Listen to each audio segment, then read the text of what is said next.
it's Wes and Jared here from Destination EDM, and we're excited because we are here to talk to you about Forbidden Kingdom and its lineup and a lot of other things. Yeah, so we're probably going to do a lot more of these types of videos coming this year, talking about the lineup tips, tricks. We've been to so many festivals, especially last year. We just went through 9? Yeah, 9 for you, 10 for me. So that was our biggest year. I don't know if we're going to make it to as many this year, but we'll see. Yeah, it was a big year for us definitely in 2021, and it just kind of worked.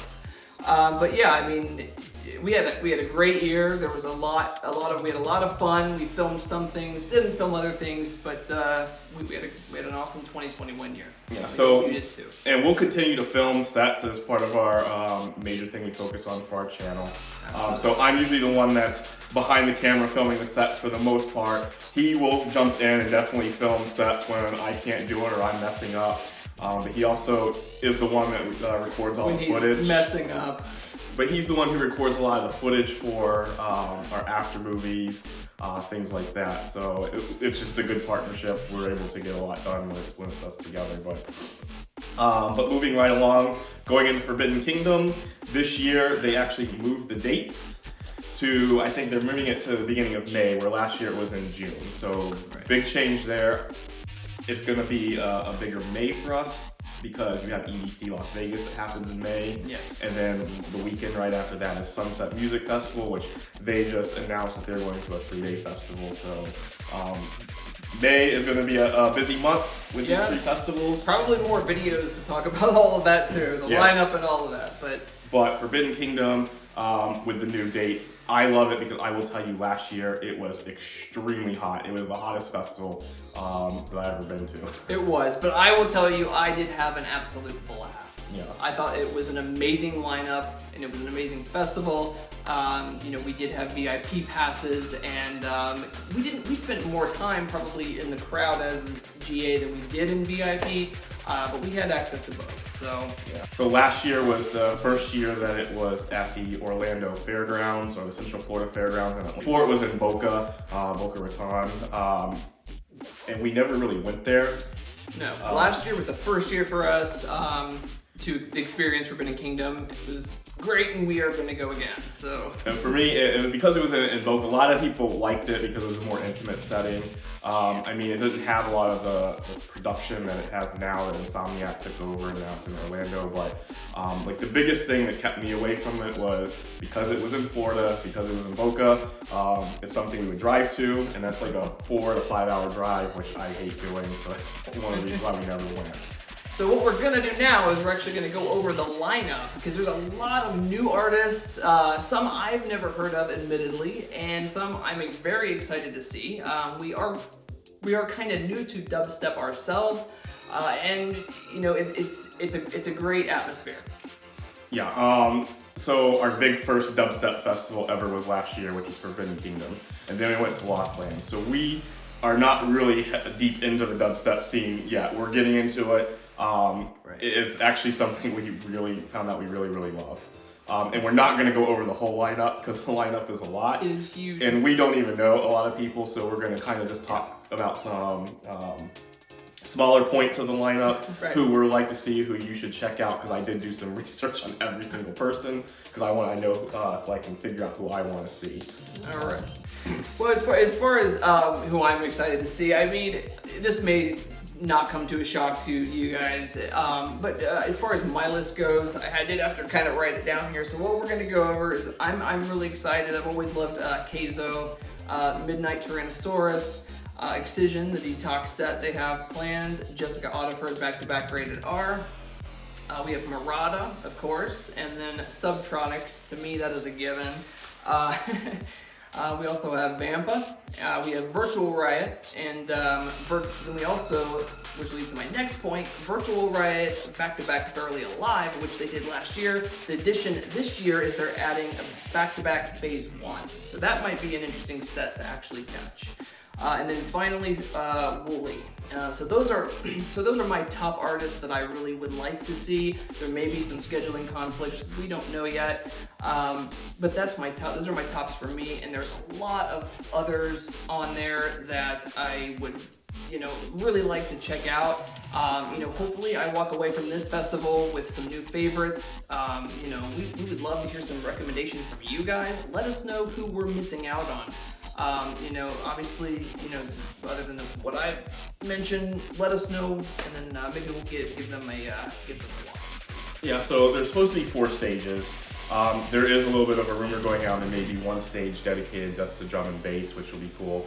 Which is one thing I want to talk about, because there is drum and bass is pretty heavy on this lineup, and I think you have Subdocta, who is playing an all drum and bass set, is listed on the bill.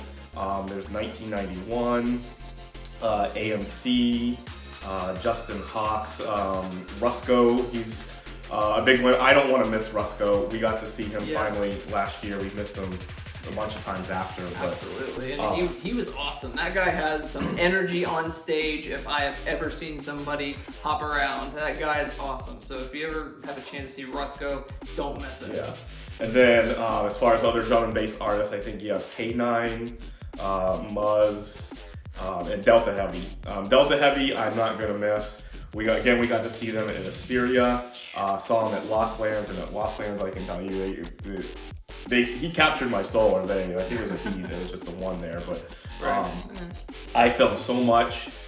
And then my phone got stolen that night. So. Oh man, I remember that. That was a wreck of a night. We lost multiple sets, of course, because we were filming on that. So whole other video, But yeah. So anyhow, drum and bass. I figure there's going to be more drum and bass mixed in there. I think Dirtyphonic does a little bit of drum and bass because they do multiple genres, but huge drum and bass presence on the lineup. All right, so the next part of the lineup that I want to talk about is the female presence on here. There's about 11 female DJs that I think I counted. I could have missed some, but I believe the count was 11. Exactly, and it's actually really great to see that diversity and inclusion, especially amongst the artists, and in seeing those females get up on stage and do their thing. So yeah, I think this is the first festival we've been to that has this many female DJs. But and I'll name them. I think I'll be cheating here a little bit and on my little pad of paper here. But the main one that is part of a back-to-back is going to be Jessica Otterfred, and she's back-to-back rated R. That's going to be one of the sets that I do want to go see. Yeah. Got a chance to see Jessica Otterfred at Lights All Night this past New Year's. She is pretty amazing. She had a huge crowd, and she knows how to throw down. But all right, so the other female artist that I'm gonna mention on this video that we have on the lineup is gonna be Jeannie, Lays, Level Up, Charlotte's Web, Sippy, Stellar, Vampa, Zia, and Zingara. Now, I can't remember if it's Sippy or Stellar when I was looking them up.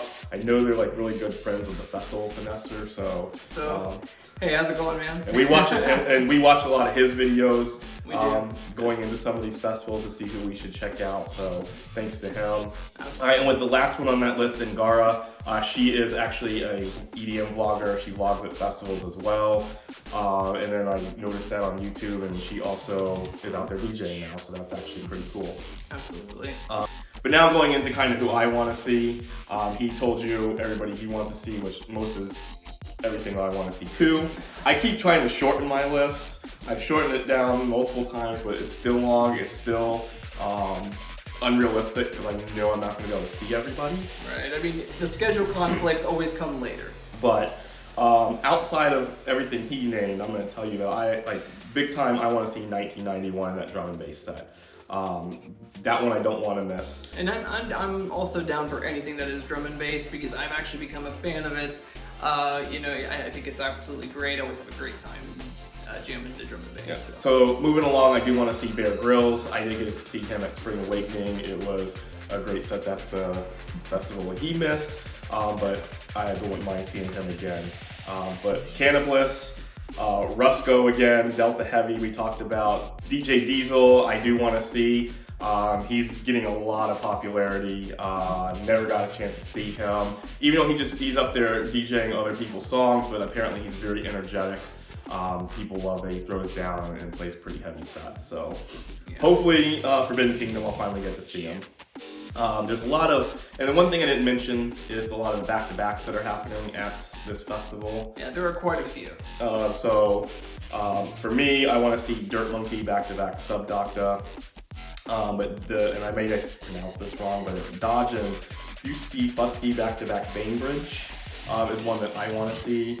And half of that Dodge and Fusky is the one who created the actual Disciple record label, so that will be cool. What's the Space Laces back-to-back? I was kind of interested in seeing that. Getter and Space Laces, yes, absolutely, I want to see that. That's probably going to be the number one set that I'm looking forward to is that one. That is going to be a throwdown set, absolutely. So that's going to be interesting. But Funk Case is someone who I've always want to see, so hopefully I can see them. Hole is however you pronounce it, is actually going to be making their U.S. debut. I think that's going to be he's going to be a very popular set for a lot of people. So I definitely wouldn't want to miss that one. All right, so lastly, I want to see Trollface is going to be on the top of my list. Akuma, Minnesota, Muzz. And then, go ahead. And he's right. He won't shut up. There are so many I want to see. I know I'm not gonna see these, but another one that I am not going to miss is Death Pact. So they have done music with Rez before. They have actually, if you like Rez, you will like Death Pact. That one I'm not gonna miss. I think they're a little bit better than Rez. Ooh. I like their sound a little bit more. So them is fighting words for some of you guys out there, huh?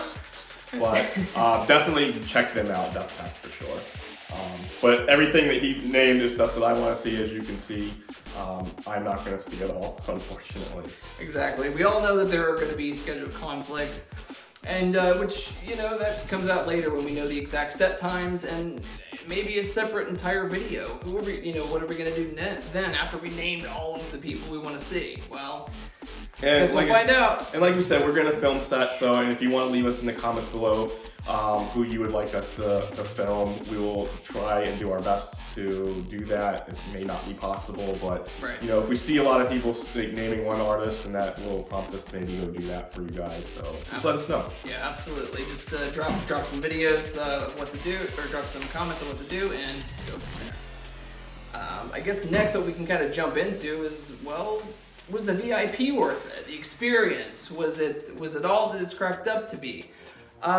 Based on my experience, and I've been into a lot of VIPs, last year was the only year that we have to really base it on.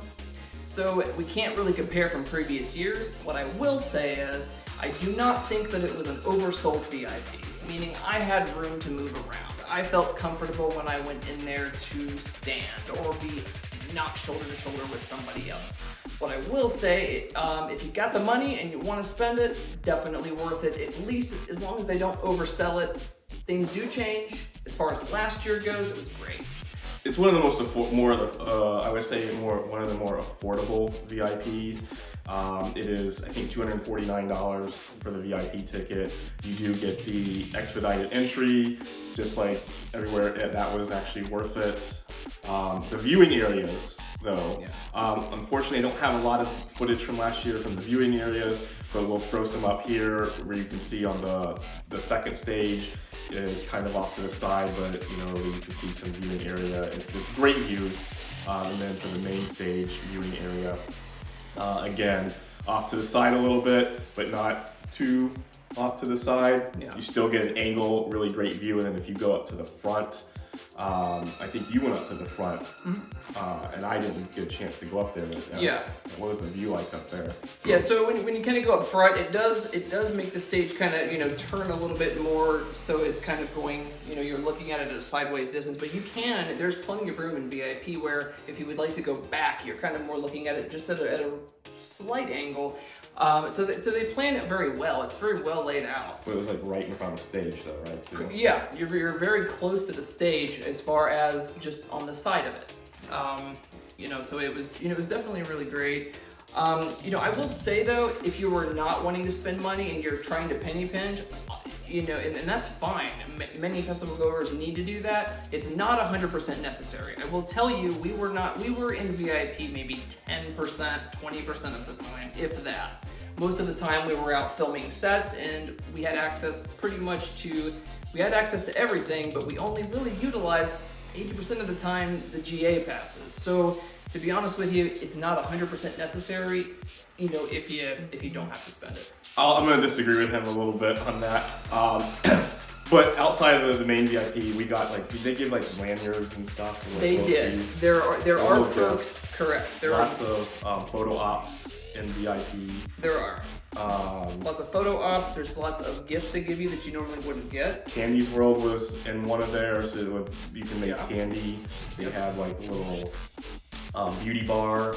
Yep. Stuff I didn't do. The reason why I say the VIP was worth it, especially for this venue, because you wanted to do the beauty bar. What? You wanted to do the beauty bar? Yeah. Was that on the second stage, there was a lot of shade there. There was not a lot of shade at this festival. Being in Florida in June, I will say that on the second day, I spent a lot of my first half of the day in that VIP, just sitting in the grass under the shade because it was so hot.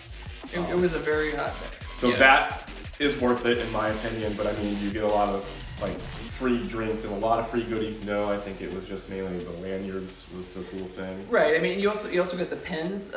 Limited edition pens. So they actually, and you got sunscreen that does run out quick. People also kind of took them when I asked because I needed sunscreen. They were like, no, they always forget to bring them back. So they run out of that pretty quickly. But I said it's not. Should you get it if you have the opportunity? Absolutely yes.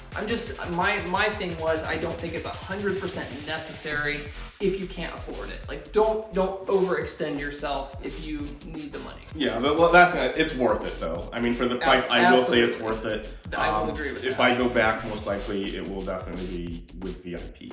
I agree. The other cool thing that I noticed was in the main VIP is some of the artists would come out into the VIP area to take photos and talk with people too, which you don't always get in general admission.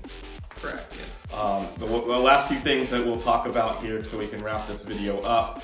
I heard that, or on the website, they talked about bringing the golden cards back. So save up your money for the merch, because we dropped a ton of money on the merch. We got suckered into that came out with no golden card. No golden card. 5 people apparently, if you bought merch, I think over a certain amount, you got a pack of cards that they made, and if you had the golden card, then you got free VIP passes for life. It was life or 5 years or life, life. Something like It's that. either 5 years or life. I It was 5 years or life, one of the two. But it's still a great, awesome deal if you get the golden card.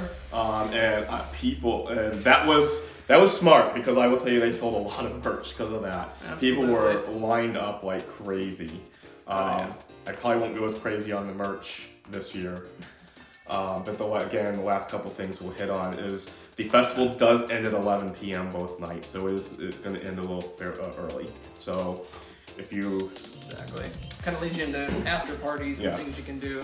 So obviously a lot of people are going to want to go to after parties. The after parties will most likely, the main ones will be at the Vanguard. Correct. And I think with it being at 11 in the Vanguard, you're going to be able to get there in enough time to see whoever's headlining an after party.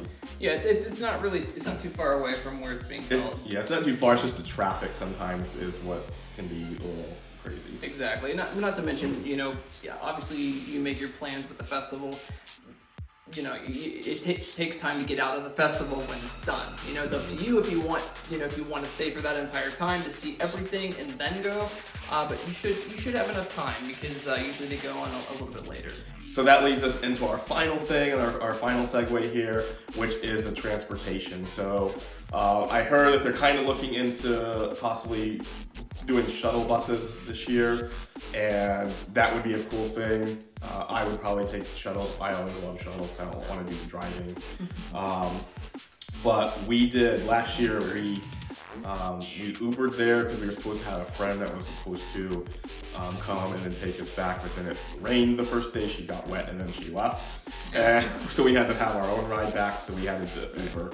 And we ended up having to leave a little early because that stuff gets a little crazy and expensive. It was expensive. It didn't take long, but we left about 30 minutes early. We missed half of the city set.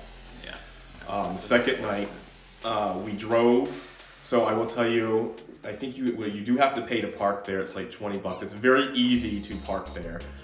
It's not very hard to get out, but it's going to take you a long time to leave. Yeah. So give yourself some time especially if you have after parties planned, regardless of where they're going to be.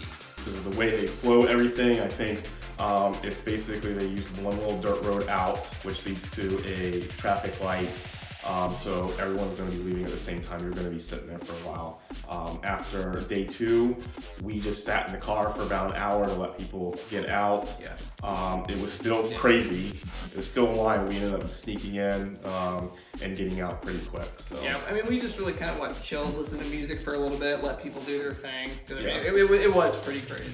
I think it's pointless to just sit in the car with it running and just sitting there. Right, so just chill, listen to some music, maybe bring some snacks for afterwards or some drinks or whatever floats your boat.